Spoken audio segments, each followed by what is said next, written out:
नमस्कार, सलाम, सत श्री अकाल एंड हेलो। कैसे हैं आप लोग? ठीक है ना? मैं भी ठीक हूँ। जैसा से मैंने आप लोगों से प्रॉमिस किया था कि मैं आप लोगों के सामने एक एजुकेशनल वीडियो लेके आऊँगी और वो भी हिंदी से रिलेटेड होगा। तो प्रस्तुत है हमारा पहला वीडियो। और बच्चों, इसका जो टॉपिक है बहुत ही इम्पॉर्टेंट टॉपिक है और जो टॉपिक है ये क्लास 6 से लेकर 10th तक के लिए बहुत ही इम्पॉर्टेंट टॉपिक है। हिंदी में काव्य पढ़ते समय इसकी आवश्यकता होती है। जब हिंदी काव्य पढ़ते हैं तो 6 to 10th क्लास तक आप लोगों को उस काव्य में कुछ काव्य सौंदर्य की खोज करनी होती है। इससे रिलेटेड क्वेश्चंस पूछने होते हैं। सीबीएसई से आते हैं, आपके स्कूल में भी दिए जाते हैं, आपकी टीचर भी आपको बताती होंगी। और इसका मुख्य एक बिंदु है काव्य सौंदर्य का, वो है अलंकार। आज मैं आप लोगों को अलंकार के बारे में बताऊंगी। अलंकार किसे कहते हैं और अलंकार का प्रयोग होता है हिंदी के काव्य में। अलंकार कहते हैं, ये अलंकार शब्द अलम प्लस कार, इन दो शब्दों से मिलकर बना हुआ है। अलम का अर्थ होता है भूषित करना, सजाना, और कार का अर्थ होता है करना। तो ये अलंकार का अर्थ है किसी चीज को सजाना। ऐसा ही आचार्य वामन, जो कि संस्कृत के बहुत बड़े विद्वान थे, उन्होंने भी कहा है कि अलम करोति इत अलंकारम, अर्थात जो किसी का अलंकार करे, अलंकृत करे, उसे अलंकार कहते हैं।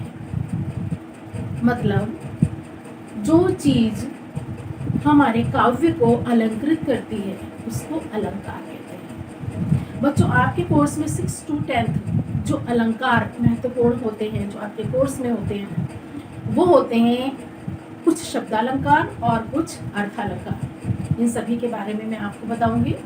तो सबसे पहले मैं आपको बताऊंगी शब्दालंकार। शब्दालंकार क्या होते हैं? शब्दालंकार कहते हैं जब शब्द के आधार पर चमत्कार उत्पन्न होता है। कहाँ? काव्य में। तो वो वहां पर होता है शब्दालंकार। इसी प्रकार जहां पर अर्थ के आधार पर चमत्कार उत्पन्न होता है, वहां पर होता है अर्थालंकार। तो हम सबसे पहले आप लोगों को जो आपके सिलेबस में शब्दालंकार है उनके बारे में बताएंगे।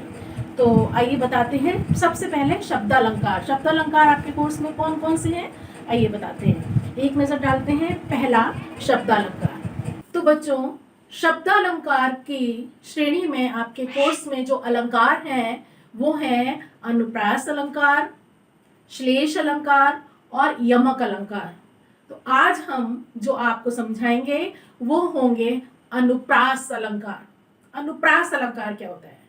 अनुप्रास अलंकार वहां पर होता है जहां पर एक से अधिक वर्ण कई बार आवृत्ति हो। एक वर्ण की आवृत्ति एक से अधिक बार होने पर अनुप्रास अलंकार होता है।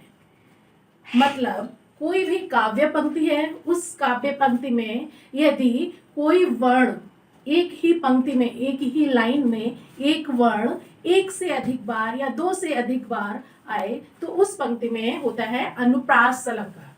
आइए इसका उदाहरण आपको बताते हैं। इसका पहला उदाहरण है, चारु चंद्र की चंचल किरणें खेल रही हैं जल थल में। ये जो पंक्ति है इसमें कौन से वर्ण की आवृत्ति है? च वर्ण की आवृत्ति है। चारु, चंद्र में च, चंचल में च, किरणें खेल रही हैं जल थल में, ये आगे की पंक्ति है। तो यहाँ पर च वर्ण की आवृत्ति में बार बार रिपीट होना, यहाँ पर है अनुप्रास अलंकार। दूसरा उदाहरण आपको बताते हैं। कालिंदी कूल कदम्ब की डारन। कालिंदी कूल कदम्ब की डारन। तो यहां पर कौन से वर्ण की आवृत्ति हुई? यस, क वर्ण की आवृत्ति। कालिंदी में क, कूल में क, कदम्ब में क, डारन। क वर्ण की आवृत्ति होने के कारण इस पंक्ति में है अनुप्रास अलंकार। अगला एग्जाम्पल आइए आप देखते हैं। तरनी तनुजा तट तमाल तरुबर बहु छाए। इसमें त वर्ण की आवृत्ति हुई है। तरनी, तनुजा, तट, तमाल, तरुवर। तो यहाँ पे ता वर्ण की आवृत्ति कई बार हुई है। तो ये क्लियर है कि यहाँ पर इस पंक्ति में अनुप्रास अलंकार है। एक एग्जांपल और लेते हैं, रघुपति राघव राजा राम। यहाँ पे रावण की आवृत्ति है। अब आपको पता चल गया होगा कि अनुप्रास अलंकार कहाँ पर होता है। यदि आपके सामने एक काव्य पंक्तियां हो और आपसे पूछे जाए इस पंक्ति में बताइए कौन सा अलंकार है, आप देखेंगे यदि एक वर्ण की आवृत्ति एक दो से अधिक बार है, दो बार है, तो आप अच्छे से पहचान लेंगे कि यहाँ पर अनुप्रास अलंकार है। मुदित महीपति मंदिर आए, यहाँ पर मां वर्ण की आवृत्ति है, इस कारण यहाँ पर अनुप्रास अलंकार है। आगे देखिए, मैया मोरी मैं नहीं माखन खायो, यहाँ पर भी म वर्ण की आवृत्ति है। अब आप लोगों को अच्छे से पता चल गया होगा कि अनुप्रास अलंकार कहाँ पर होता है।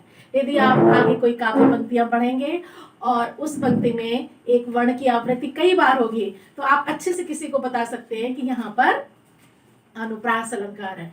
तो आज का हमारा वीडियो यहीं पे समाप्त होता है। बच्चों, आज के लिए यही अलंकार, और नेक्स्ट वीडियो के लिए आप लोग वेट करिएगा, बहुत ही जल्दी आती हूँ। अगली बार आपको बताएंगे नेक्स्ट अलंकार। Good bye.